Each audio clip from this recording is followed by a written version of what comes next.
হচ্ছে পৃথিবীতে সবচেয়ে টেরা জাতি। ওরা নিজেদের ৭০,০০০ নবীকে নিজেরা জবাই করে মেরেছে। নাউজুবিল্লাহ।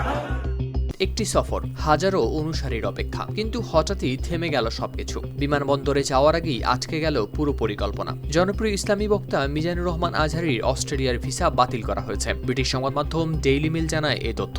তার অতীতের কিছু বক্তব্যকে ঘিরেই নাকি নেওয়া হয়েছে এই সিদ্ধান্ত। প্রতিবেদনে সংবাদ মাধ্যমটি জানায় তার বিরুদ্ধে ইহুদি বিদ্বেষী মন্তব্য ও অ্যাডলফ হিটলারকে প্রশংসা করার অভিযোগ রয়েছে। বিভিন্ন আন্তর্জাতিক মহলে এই বক্তব্যগুলো নিয়ে আগে থেকেই ছিল বিতর্ক।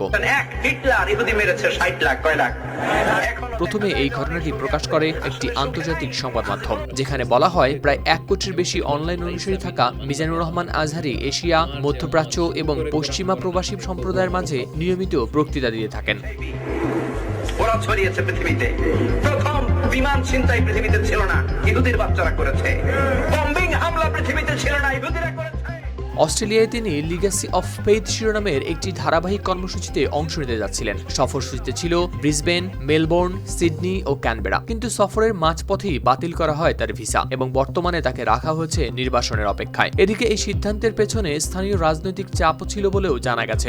বুধবার অস্ট্রেলিয়ার লিবারেল সিনেটর জোনাথন ডুনিয়াম জানান, আজহারীর আগমনের বিষয়ে বিভিন্ন সম্প্রদায় ভিত্তিক সংগঠন সংসদ সদস্যদের আগেই সতর্ক করেছিল। তার ভাষ্য অনুযায়ী ২০২৩ সালে যুক্তরাষ্ট্রে দেয়া এক বক্তব্যে আজহারী বিরোধী নানা ষড়যন্ত্র তত্ত্ব তুলে ধরেন। Indeed, in his home country of Bangladesh, the government then accused him of his maligning of the Hindu religion, demonising of the Bengali culture. But this man, of course, despite all of this, and all of it on public record too, I might add, has been granted a visa to come here.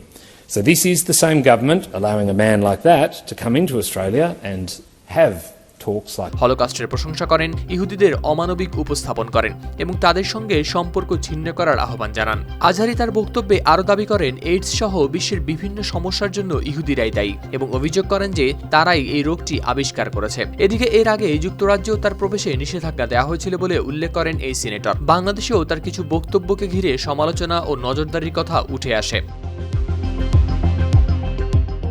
এত সব অভিযোগ থাকা সত্ত্বেও তাকে Australia প্রবেশের অনুমতি দেওয়া হয়েছিল বলে অস্ট্রেলিয়ার স্বরাষ্ট্রমন্ত্রীর সমালোচনা করে সিনেটর আরও বলেন, এমন একজন ব্যক্তিকে অস্ট্রেলিয়া প্রবেশের অনুমতি দেওয়া অত্যন্ত উদ্বেগজনক, যার বিরুদ্ধে দীর্ঘদিন ধরেই উগ্রবাদ ও ঘৃণা ছড়ানোর অভিযোগ রয়েছে। বাংলাদেশের জাতিগত ও ধর্মীয় সংখ্যালঘুদের একটি সংগঠনও অস্ট্রেলিয়ার সংশ্লিষ্ট কর্তৃপক্ষকে চিঠি দিয়ে দ্রুত ব্যবস্থা নেওয়ার আহ্বান জানায়। সব মিলিয়ে এই ঘটনা শুধু একটি ভিসা বাতিলের নয়, এটি আন্তর্জাতিক পর্যায়ে বক্তব্যের প্রভাব, মত প্রকাশের সীমা ও নিরাপত্তা উদ্বেগের এক জটিল বাস্তবতা তুলে ধরেছে।